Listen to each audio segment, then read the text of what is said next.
বন্ধুসকল আপুনি বাৰু হেলিকপ্টাৰত উঠিব বিচাৰে নেকি? যদিহে আপোনাৰ হেলিকপ্টাৰত উঠাৰ মন আছে তেনেহ'লে আজিৰ এইটো ভিডিঅ'টো শেষলৈকে চাই থাকিব কাৰণ এইটো ভিডিঅ'ত মই আপোনালোকক জনাম যে আপোনালোকে ক'ত গৈ হেলিকপ্টাৰত উঠিব পাৰে।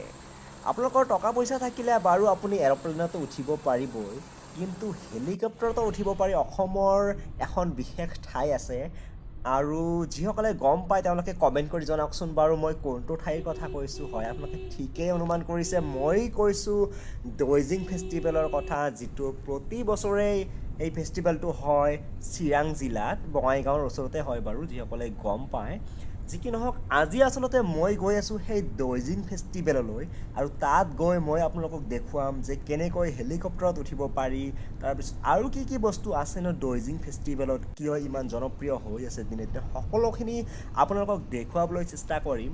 যি কি নহওক বন্ধুসকল, মোৰ নাম হ'ল বংকিম চন্দ্ৰ বৰ্মন আৰু আপোনালোকে চাই আছে job in Assam official YouTube channel. আৰু আপুনি কমেণ্ট কৰি জনাওকচোন যে এনেধৰণৰ ভিডিঅ', ব্লগিং টাইপৰ ভিডিঅ' বা মই ক'ৰবাত ফুৰিবলৈ গ'লে আপোনালোকে এনেধৰণৰ ভিডিঅ' চাব বিচাৰিব নেকি। যি কি নহওক, ভিডিঅ'টো শেষলৈকে চাই কেনে পায় কমেণ্ট কৰিবলৈ একেবাৰেই নাপাহৰিব। আৰু আজি আমি ফাইনেলি আহি গ'লোঁ দৈজিং ফেষ্টিভেললৈ আৰু চিৰাং জিলাত এইটো অনুষ্ঠিত হৈ আছে দৈজিং ফেষ্টিভেল আৰু এইটো প্ৰতি বছৰে অনুষ্ঠিত হৈ আহিছে আৰু এইবাৰ জানুৱাৰী মাহৰ 7 তাৰিখলৈকে চলিব। আৰু আমি বৰ্তমান গাড়ীখন এণ্ট্ৰি কৰিছোঁ, জাষ্ট দৈজিং মেলালৈ এণ্ট্ৰি কৰিছোঁ আৰু আমি এতিয়া গাড়ীখন লৈ গৈ আছোঁ পাৰ্কিঙৰ ফালে। চাওঁচোন কোনফালে পাৰ্কিং কৰিব পাৰি। আৰু ফাইনেলি ইয়াতে আমি পাৰ্কিঙৰ ছাইনবৰ্ডখন দেখা পালোঁ আৰু ইয়াতে আমি কৰি দিম পাৰ্কিং। আৰু এইফালে বাওঁফালে গৈ আছে গাড়ীবিলাক, গতিকে ছিগনেল দিছে বাওঁফালে যাবলৈ, গতিকে আমিও ট্ৰাই কৰিছোঁ বাওঁফালে গৈ যাতে আমিও গাড়ীখন ভালদৰে পাৰ্কিং কৰি ল'ব পাৰোঁ। আৰু পাৰ্কিং ইয়াতে কৰিব লাগিব পাৰ্কিং। চাওঁচোন কাউণ্টাৰটো ক'ত আছে।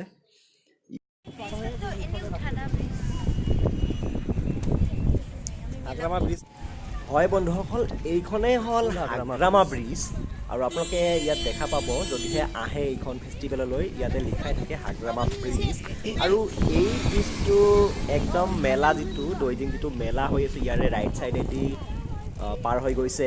আৰু এইটো ব্ৰিজৰ তলত আচলতে এখন নৈ আছিলে, যিটো বৰ্তমান শুকাই গৈছে পানী একদম। আৰু এই নৈখনৰ নাম আই নদী বুলি শুনিছোঁ, কিন্তু মই যেতিয়া ৰাস্তাত আহি আছিলোঁ, গাড়ীত আহি থাকোঁতে তেতিয়া মই ইণ্টাৰনেটত চাৰ্চ কৰিলোঁ, বাপৰে কোনোবা মন্ত্ৰী আহিছে যেন পাওঁ, মন্ত্ৰীৰ গাড়ী পাৰ হৈ গ'ল।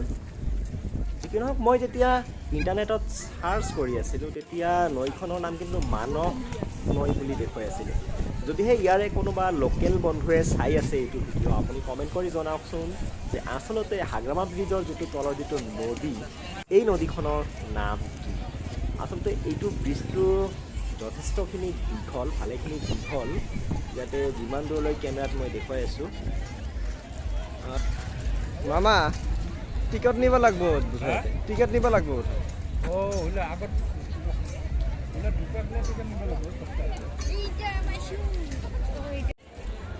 আচলতে বন্ধুসকল, আমি বিচাৰি আছিলোঁ হোটেল, কিন্তু বাহিৰত তেনেকুৱা কোনো ধৰণৰ হোটেল নাই আৰু সেইকাৰণে আমি এতিয়া গৈ আছোঁ টিকট কাউণ্টাৰৰ ফালে। বাপৰে হেলিকপ্টাৰ দেখোন।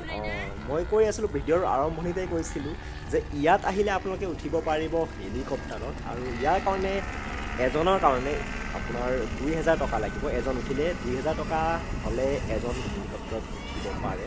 শুনিছোঁ 8-10 মিনিটমান ঘূৰাই বোলে। আৰু এইখন হ'ল এখন সৰু যিটো ট্ৰেক্টৰ আছে, মিনি ট্ৰেক্টৰ, তাতেইটো ৰেলৰ নিচিনাকৈ বনাইছে, ইয়াত উঠিও ঘূৰি ফুৰিব পাৰি। তাৰোপৰি ইয়াত আহিলে আপোনালোকে হাতীত উঠিব পাৰিব, তাৰপিছত ঘোঁৰাত উঠিব পাৰিব আৰু হট বেলুন আছে, এইবিলাকত আপোনালোকে উঠিব পাৰিব।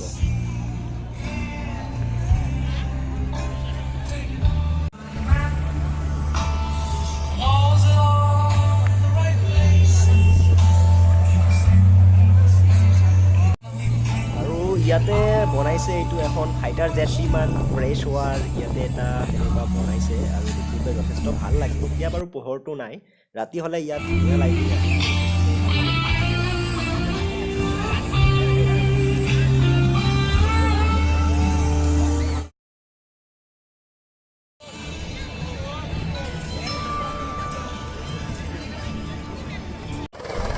এইবাৰ আমি গৈ আছোঁ হেলিকপ্টাৰৰ ফালে বলক আপোনাক হেলিকপ্টাৰটো একদম ওচৰৰ পৰা গৈ কেনেকুৱা ভিউ আহে দেখাই দিওঁ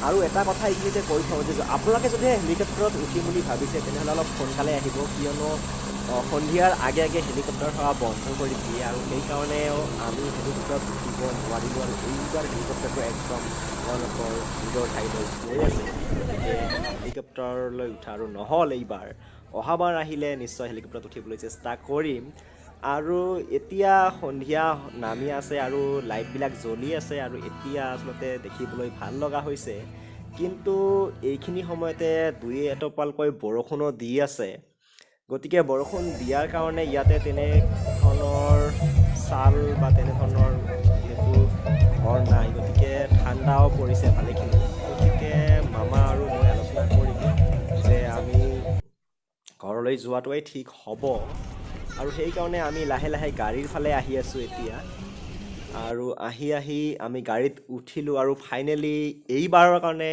ডইজিং ফেষ্টিভেলৰ পৰা আমি গৈ আছোঁ ঘৰলৈ আৰু বতৰ বেয়া কাৰণে কাৰেণ্টটো গুচি গ'ল আৰু যিটো ভিউ হৈ আছিলে ৰাস্তাৰ সেইটো অফ হৈ গ'ল আৰু চাওঁচোন জেনেৰেটৰ দিয়ে নে নাই যি কি নহওক জেনেৰেটৰ নে লাইনে ঘূৰি আহিল নাজানো কিন্তু এতিয়া চাওক ভিউটো একদম ধুনীয়া হৈছে মুঠৰ ওপৰত লাইটিং চাওক যিমান দূৰলৈ দেখা পাব একদম লাইটিং আৰু ৰাতি ঘূৰাৰ কাৰণে আচলতে ডইজিং ফেষ্টিভেলটো একদমেই ধুনীয়া হয় ৰাতি ইমানেই ভাল লাগে যে লাইটৰ পোহৰত একদম চিকমিকাই উঠিছে গোটেই ডইজিং ফেষ্টিভেলটো গতিকে আপোনালোকেও যদিহে আহিব বিচাৰিছে আহিব পাৰে ইয়াতে ঠিক আছে আৰু ভিডিঅ'টো চাই কেনে পালে সেই বিষয়ে এইটো ভিডিঅ'ৰ কমেণ্ট বক্সত কমেণ্ট কৰি জনাব পাৰে আৰু এইটো আচলতে এনেধৰণৰ ভিডিঅ' আমাৰ এইটো চেনেলত job in Assam official YouTube চেনেলটোত প্ৰথমবাৰৰ কাৰণে আপলোড কৰা হৈছে আশা কৰিছোঁ ভিডিঅ'টো আপোনালোকৰ ভাল লাগিব আৰু আপোনালোকৰ পৰামৰ্শ আমাৰ কাম্য গতিকে আপোনালোকে বহুমূলীয়া পৰামৰ্শখন এইটো ভিডিঅ'ৰ কমেণ্ট বক্সত দিলে আমি নথৈ আনন্দিত হ'ম আৰু hey guys my name is Bankim and I will catch you in the next one thank U